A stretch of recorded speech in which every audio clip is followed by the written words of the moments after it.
Les trois grandes erreurs à ne surtout pas commettre dans le jeu Sorare. C'est ce que nous allons voir aujourd'hui dans cette vidéo, puisque c'est quand même important de bien connaître les différentes erreurs qu'il peut y avoir dans Sorare. N'oubliez pas que ça reste un jeu d'argent, donc il faut faire très attention, être prudent aussi. Alors on va voir tout de suite les trois grandes erreurs, il y en a sans doute beaucoup plus, mais pour moi ce sont vraiment les trois erreurs les plus importantes.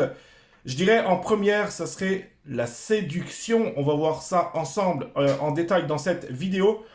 Ensuite, c'est vraiment ne pas choisir un bon championnat pour espérer gagner des rewards. Pour moi, c'est essentiel de bien choisir son championnat ou ses championnats si vous avez bien sûr plusieurs équipes. Et aussi, la troisième erreur, c'est l'impatience. Pour moi, c'est un gros défaut et ça peut même vous faire échouer, je dirais, votre aventure dans Sorare. On va voir tout ça ensemble dans cette vidéo tout de suite après ça.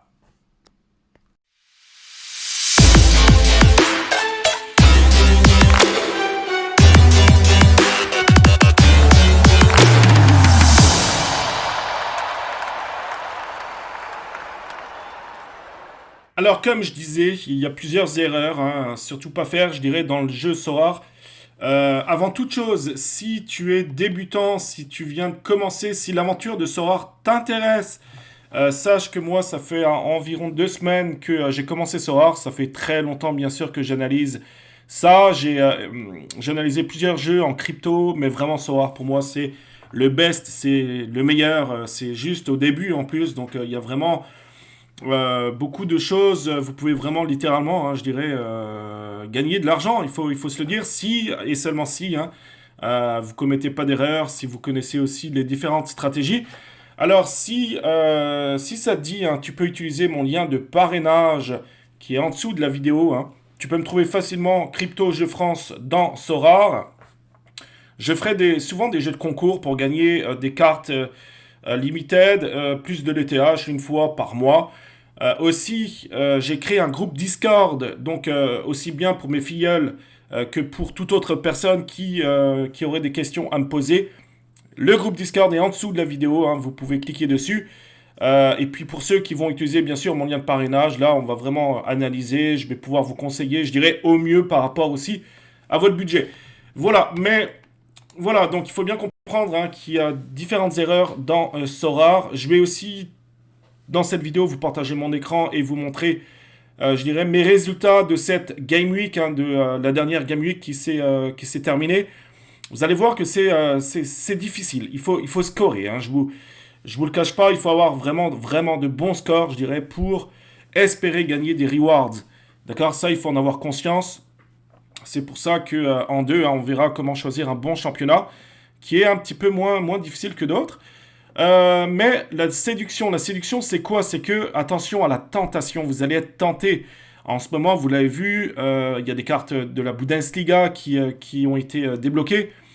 Donc, en plus, il y a différentes vidéos YouTube très pertinentes hein, au passage.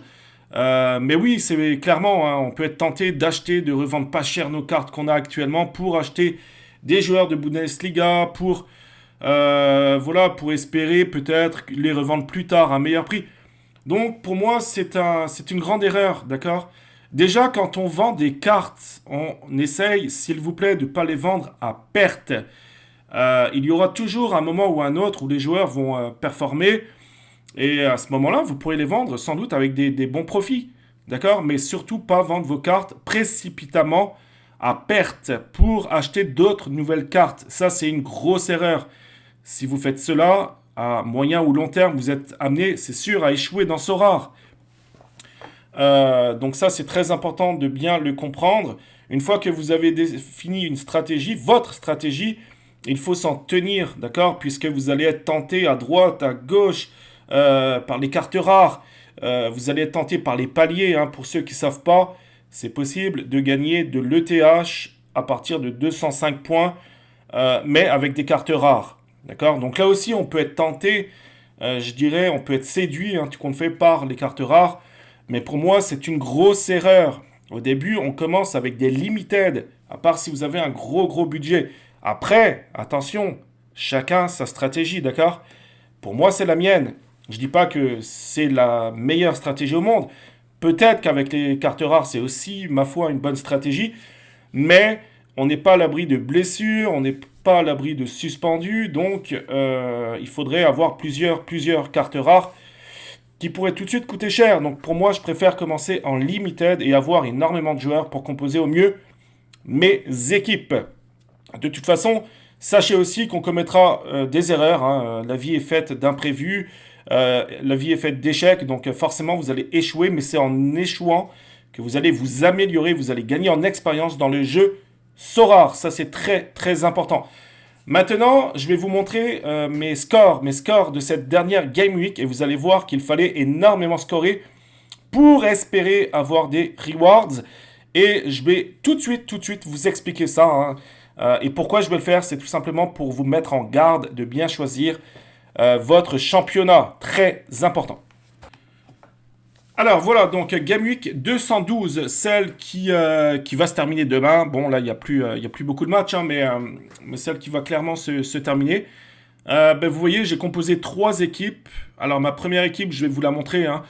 C'est mon équipe poubelle, donc dite poubelle, hein. Pourquoi? Parce que voilà, j'ai mis les joueurs qui me restaient sous la main dans la Global All-Star. Ensuite, j'ai mis donc la Challenger. La Challenger, je répète pour ceux qui viennent d'arriver dans Sorare, ce sont tous les championnats européens sauf les 5 premiers. Donc Espagne, Italie, France, Espagne et Angleterre. Donc c'est Portugal, c'est la Pro League, donc championnat belge, russe, donc voilà, le championnat des Pays-Bas. Voilà, donc ça c'est une de mes équipes. J'avais assez d'espoir là-dedans, mais je vais vous montrer que je me suis pas mal planté. Et puis la dernière, c'est c'est l'un des plus difficiles, c'est le championnat Europe. Donc les 5 championnats les plus importants d'Europe. Alors, la première, donc la All-Star, celle-là, je préfère ne pas la privilégier. Pourquoi? Parce qu'il y a beaucoup de monde. Il faut savoir que dans ce championnat, vous avez les joueurs mexicains, la MLS, vous avez vraiment asiatiques. Bref, c'est une panoplie de joueurs. C'est très difficile de gagner des bons rewards. Euh, et il faut scorer, hein. Je vous dis, il faut scorer. Alors, c'est sûr que moi, j'ai mis encore une fois des joueurs qui me restaient. Matrix, étonnamment, il n'a pas été titulaire avec Bruges. Ça, c'est assez spécial. Leonardo Lopez, voilà, un petit joueur de 22 ans qui joue au Cercle de Bruges. Il score, voilà, des petits points, 45, 50, allez, 60 de temps en temps. Mitchell Baker, lui, qui joue au Bayer Leverkusen, un jeune, hein, que vous connaissez sans doute, hein, il a joué à Paris. Il joue aux Pays-Bas aussi. Mais pour l'instant, il est assis entre deux chaises, hein, donc il est remplaçant, il rentre de temps en temps. Il faudrait qu'il score bien pour avoir de nouveau une bonne place de titulaire. Jean Butez, hein, qui joue au Cassepen, qui joue à Antwerp, excusez. Donc voilà, bon gardien, pareil, 45-50. Michael Frey, donc lui, il joue pareil, Antwerp, en championnat belge. Joueur suisse, attaquant suisse. Voilà, il peut faire des bons buts aussi. Bref. Équipe poubelle, j'ai terminé à la 7138e position. Alors 163 points, c'est ridicule, hein. J'ai eu un 0 pointé, donc là c'est ridicule. Je pouvais rien espérer. Déjà, quand vous avez un joueur suspendu ou qui joue pas, c'est terminé, c'est mort pour vous. C'est pour ça que je le dis souvent, il faut vraiment analyser vos équipes, c'est primordial. Avant de valider vos équipes, voir s'ils sont suspendus ou blessés. Maintenant, imaginez que vous jouez en carte rare. Vous avez une seule équipe, ben voilà, là vous êtes foutu, ok? À part si vous avez 7-8 joueurs. C'est pour ça que je vous le dis au début, moi je préfère commencer en limited, j'ai beaucoup plus d'opportunités. Ensuite, voilà, alors ici, là, je vais vous expliquer ce qui s'est passé. Alors j'ai eu 3 bons joueurs qui ont bien scoré. Donc lui, il a marqué un but. Edo Kayembe qui joue en milieu, il a marqué un but. Et puis, bon, Peters, il m'a fait un match assez bof.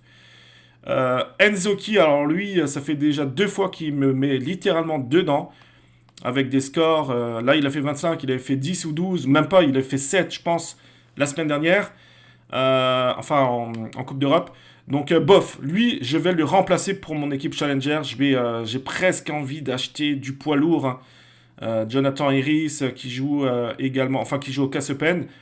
Mais j'ai envie d'acheter un joueur là clairement qui me fait du minimum 60-70 à chaque match. Donc je vais peut-être devoir investir. Je verrai, je verrai. J'ai cette semaine pour définir ma stratégie, mais il faut clairement que je le vire lui en challenger. Il me satisfait pas, ok? Et c'est dommage parce que je suis pas loin, hein, je suis pas loin. Diogo Costa, lui, il me rapporte pas énormément parce que il a pas de travail à faire, tout simplement, hein. Bon là, il m'a pas fait de clean sheet. Il s'est pris un but, mais clairement, si vous avez un gardien qui fait très très peu d'arrêts, il va pas vous rapporter beaucoup. Donc voilà, ça c'est mon équipe Challenger. Je l'ai manqué pour pas énormément de points. Là, je suis assez déçu, je vous avouerai. Ensuite, pour terminer, champion d'Europe, Division 5. Ben là, je termine, j'ai un reward. Donc j'ai une T3, j'étais à deux doigts d'avoir une T2. Potores, c'est bof. Là aussi, je vais peut-être voir pour le remplacer. Unai Simon, lui, c'est correct, mais encore une fois, il n'a pas eu énormément de choses à faire. Il n'a pas fait de clean sheet. Donc lui, c'est correct. Mais Potores, je sais pas. Là aussi, je suis à deux doigts de le remplacer. Mais là, clairement, vous voyez, là, j'ai trois gros joueurs. Saliba, Souleymana, Isaac, c'est fantastique. Et ce que je vais faire pour la prochaine Game Week, je vais me faire une Under 23. Des joueurs en dessous de 23 ans, je vais pouvoir mettre Saliba, Souleymana, Isaac, Kayembe et Diogo Costa. Là, je vais me faire alors là, une équipe, mais à très fort potentiel. C'est pour ça que vraiment, j'ai beaucoup d'espoir pour mes joueurs en dessous de 23 ans. Voilà, donc c'est très important, hein, tu l'as deviné, pour bien choisir tes championnats. Global All-Star, c'est une équipe où il y a tout le monde, d'accord? Les débutants, ceux qui ont très peu d'expérience, qui n'analysent pas, voilà, ils mettent vraiment leur équipe sans se poser aucune question en Global All-Star. Maintenant, moi, ce que je te conseille, la Challenger, c'est intéressant. Ou alors les jeunes joueurs en dessous de 23 ans, ça peut être très intéressant. Tu peux vraiment gagner de bons prix. Mais tu vois que cette semaine, hein, ça a été très difficile, hein. Là, j'ai 301 points, j'ai aucune récompense. Donc 301 points, c'est pas dégueu non plus, hein, c'est quand même c'est des bons points. Et là, 346 points, j'ai une T3. D'accord? Donc ça a été difficile cette semaine. Mais c'est pas parce que ça a été difficile cette semaine que ça sera le cas tout le temps. Donc on continue, hein, il faut jamais désespérer. Il faut toujours garder confiance et puis toujours s'améliorer aussi. D'accord? Là, moi, j'ai fait des erreurs. J'ai essayé de prévoir du Nzoki. Voilà, je savais qu'il est un joueur assez moyen en ce moment. Je l'ai quand même mis. Ça a été l'une de mes erreurs. Potores aussi. C'est un joueur qui est plus que moyen, euh, qui reste en défense. Aussi, je voulais vous dire, hein, très important, si vous choisissez des défenseurs comme Nzoki ou alors Potores, ce sont des joueurs en défense qui sont statiques, qui restent plantés en défense. Essayez de privilégier un joueur comme Saliba. Saliba, c'est un monstre. Il perce, il monte de temps en temps en attaque. C'est un joueur qui tacle. Voilà, c'est un joueur qui a de la niaque. Ok. Donc essayez de privilégier en défense des joueurs qui ont la niaque, qui font des tacles, comme Jonathan Harris, qui est terrible, je peux vous le montrer, ou alors Daley Blind, mais lui qui coûte très très cher. Mais clairement, essayez de privilégier, c'est très important, des joueurs qui taclent, qui sont présents, qui peuvent faire des montées. D'accord? Et comme ça, vous allez avoir beaucoup de points.